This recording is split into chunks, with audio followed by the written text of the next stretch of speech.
In this worksheet 1.6, we have a set of coordinates, right? Coordinate, there's a set of coordinates.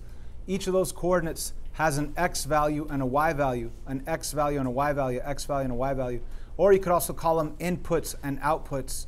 Or you could also call them domain and range values. Or you could even say independent variable and dependent variable.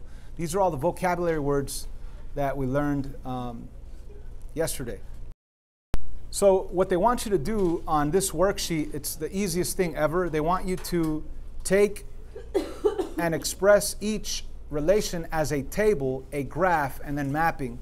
So as an XY table, let's put all of our x's on the x column.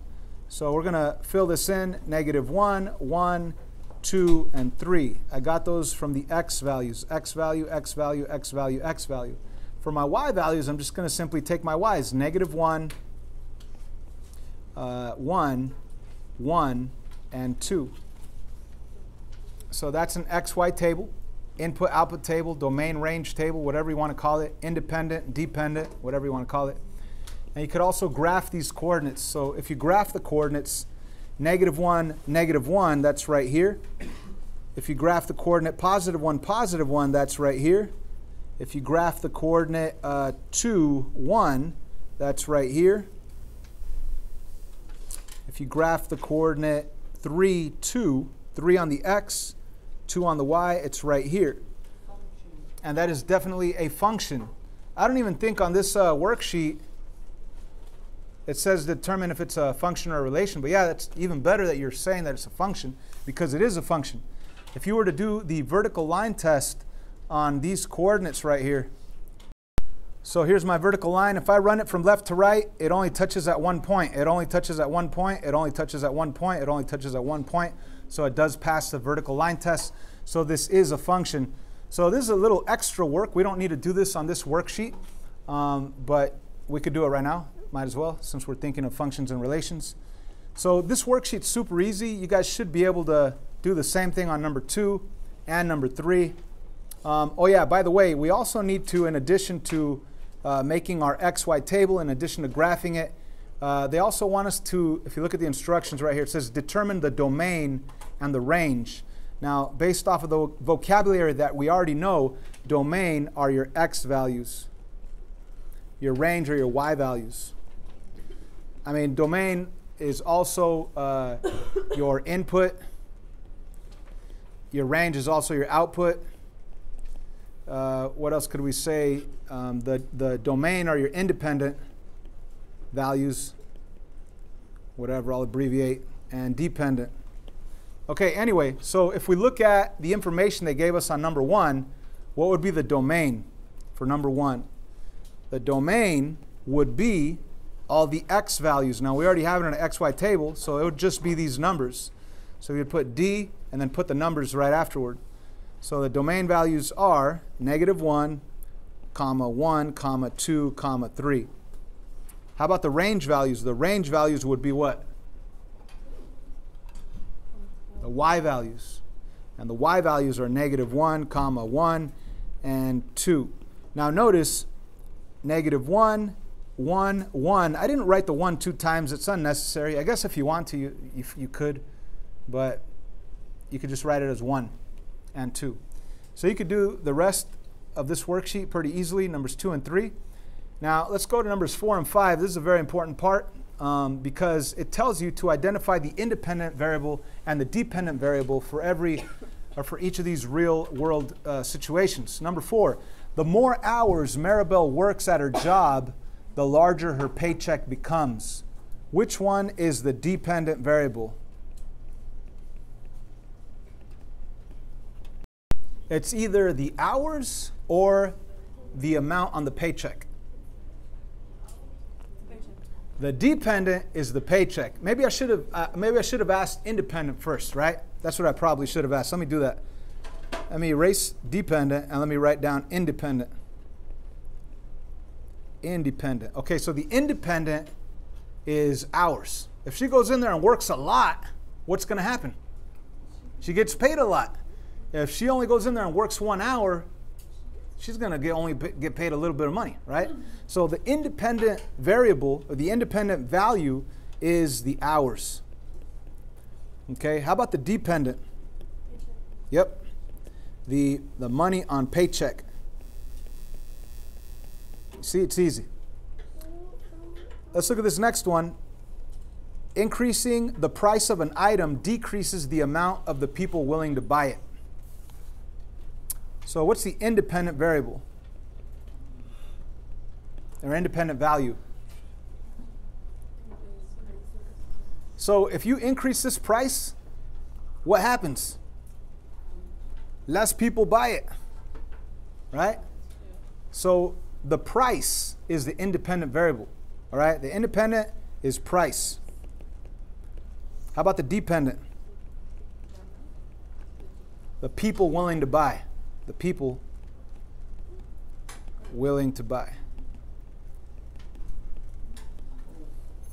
Okay? Or you could also say the purchases. Anyway, that is one worksheet that we're going to have to complete. Let's take a look at another. This worksheet, 1.7 WSPM, is exactly like 1.7 WSP, but honestly, I think it's a little easier. And we could actually go through these and state whether each relation is a function. So the way I would like you to do it is to just look at it and say, does this belong an R or an F? This is definitely a function, right? Function. For each input, there's exactly one output. Let's jump to number 2. Is number 2 a function or just a relation? Does a machine work or is a machine broken? It works, right? Never do I plug in a 5 and it gives me different answers. It only gives me a 4. The 2 only gives me a 1. The 0 only gives me a -2. The -3 only gives me a 1. So this is a machine that works. This is a function. But if we look at this next one right here, is that a function? No. Or it's a broken machine, right? You plug in a 4, it gave you a 2. You plug in a 4, it also gives you a 5. That doesn't make sense. The machine's broken, right? So this is not a function. It's just a relation. How about number 6? Is that a function? No. Or is it just a relation? It's a relation. Why is it a relation? Because 3. The 3, right? The 3 messes it all up. The 3, when you plug it in, gives you a 7. But if you plug in a 3 again, it's supposed to give you a 7 again, but it gives you a 5 this time. So you cannot call that a function machine. That's just a relation. Yay? Yeah. Okay. Let's move on to the more fun stuff down here. How about this guy? Function or relation? Function. No, wait.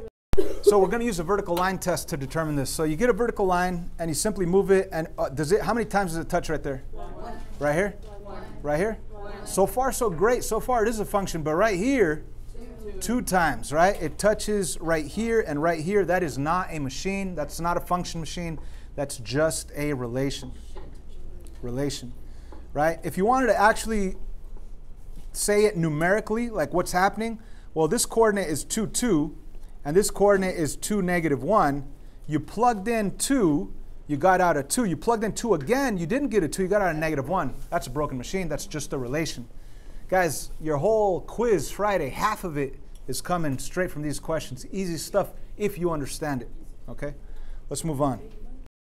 13, relation, right? 2 dots, it crosses at 2 points. That's a relation. Okay, so that one's easy. Let's jump to down here on this part of the worksheet. This is fun. We have an f of x function, a g of x function, and we have function notation. So like right here, 14, it says f of 4. This little thing right here tells me a lot. It tells me to take the value 4, go to my f of x function, and plug it into my x value, plug in a 4 right there. So that's exactly the work that we are going to show on this homework, and that's the work we're going to show on our quiz Friday. 3 times x plus 2. So the x value is 4. So you put a 4 right there. And that's going to be 12 plus 2, which equals 14. I'm done. I could even take it further and say my input 4 gave me my output 14. I could actually graph that coordinate if I wanted to, but I don't have to here. Let's jump to number 15 over here. Nah, not 15. Let's jump around. 16. 16 says f of negative 2. So I have f of x being 3x plus 2. Now notice I left it blank because we're putting in a negative 2 right there, and that's just the notation. This doesn't even count. That's just showing that I'm going to plug in a negative 2 into my f of x function. So I'm going to plug in that negative 2 right in there, and I'm going to work it out. 3 times negative 2 is negative 6. Negative 6 plus 2 is negative 4. And that is my answer for number 16.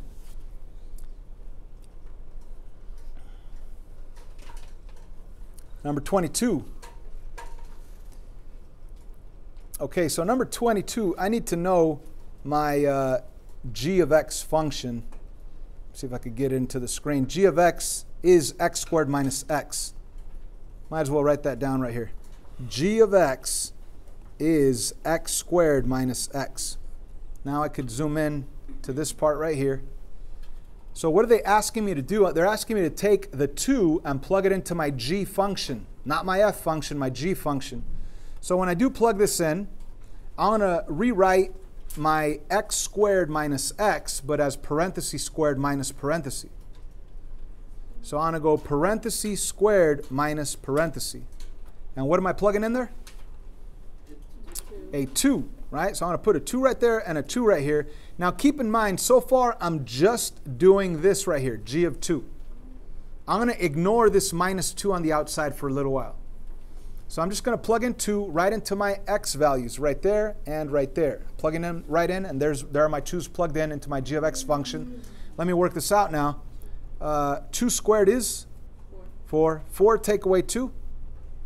So I really have the nice answer 2 right here in place of g of 2.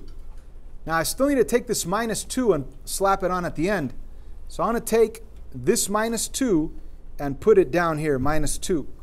So my final answer is going to be 2 take away 2, which is 0.